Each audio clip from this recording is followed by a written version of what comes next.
All right, we will be presenting on chapter 4, which is comparing means for t-scores.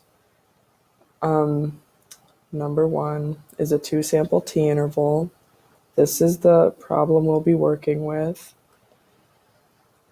It is the weight for a sample of 23 men had a mean of 194 pounds and a standard deviation of 33.8.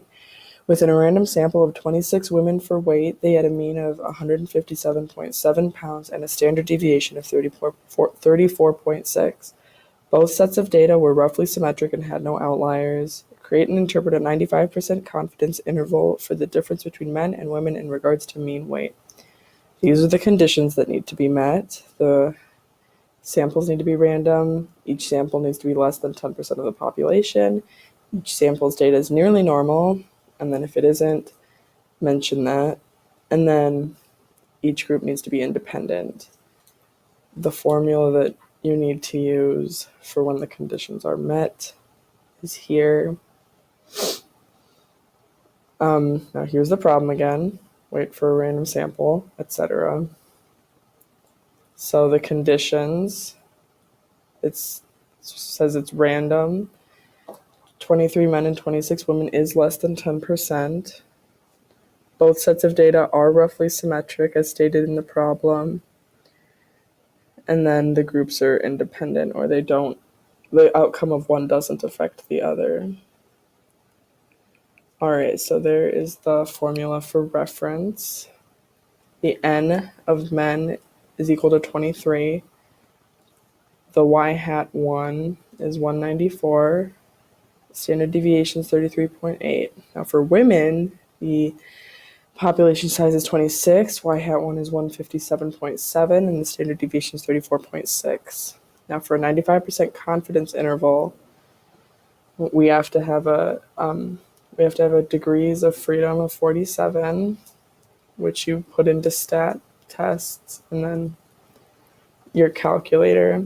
And then if you put in inverse t with 0.025 and 47, you'll come out with negative 2.0117 as your t-score.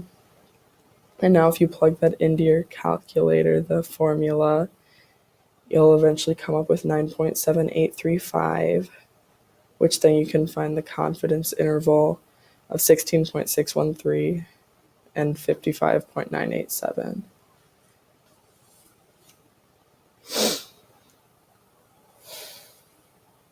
And then after you found your confidence interval, you can make your statement of I'm 95% confident the true mean difference of 23 men is between 16.613 pounds higher and 55.987 than the weight of women. There it is. All right, now for the hypothesis tests, that was the confidence intervals. Here's the hypothesis testing. The problem we're going to be using is researchers at a pharmaceutical company want to test a new pain relief medicine. Specifically, they want to see if its effects take less time than their older medicine. They sample people who suffer from chronic pain and randomly assign them into 2 separate groups.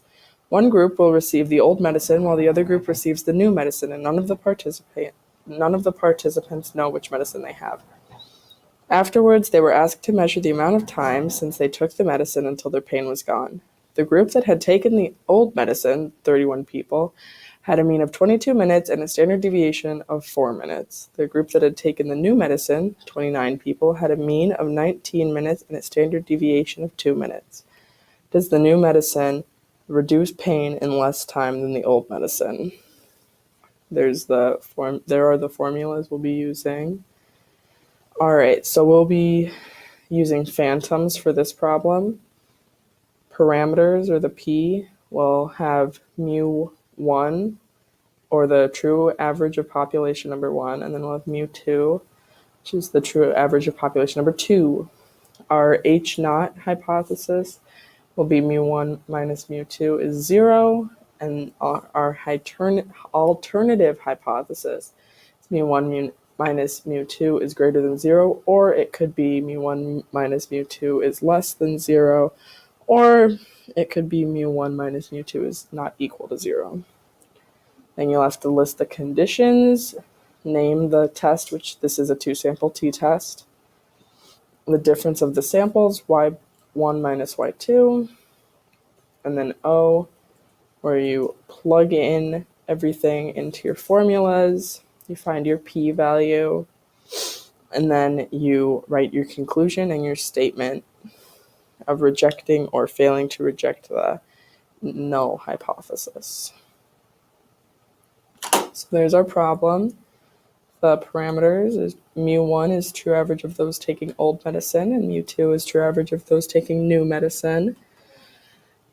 Our null hypothesis is mu1 minus mu2 equals 0, and our alternative hypothesis is mu1 minus mu2 is greater than 0. For our conditions, they are randomly assigned, so it is a random sample. 31 and 29 is less than 10%, and it should be nearly normal or roughly symmetric. And then we have some independent groups. For old medicine, the population size is 31, or the sample size is 31. The Y1 is 22, and the standard deviation is 4. And then for the new medicine, our sample size is 29, with Y equal being 9, teen, and 19, and then the standard deviation being 2. We have degrees of freedom of 45. So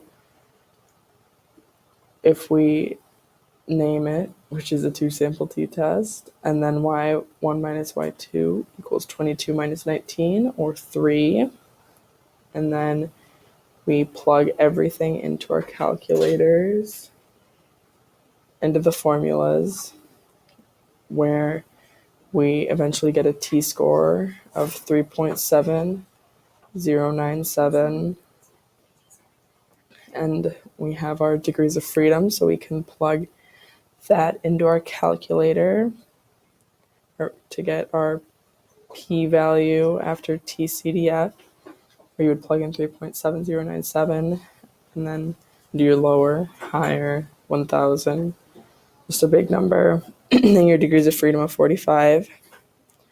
And so we get a really low p-value, which is 0.0002. Now with a p-value like that, with one that low, you have to reject H0. So there is strong evidence to believe that the new medicine could help reduce pain in less time than the old medicine. And then that is it, I believe. Yep. That was chapter 24. Thank you. Oh,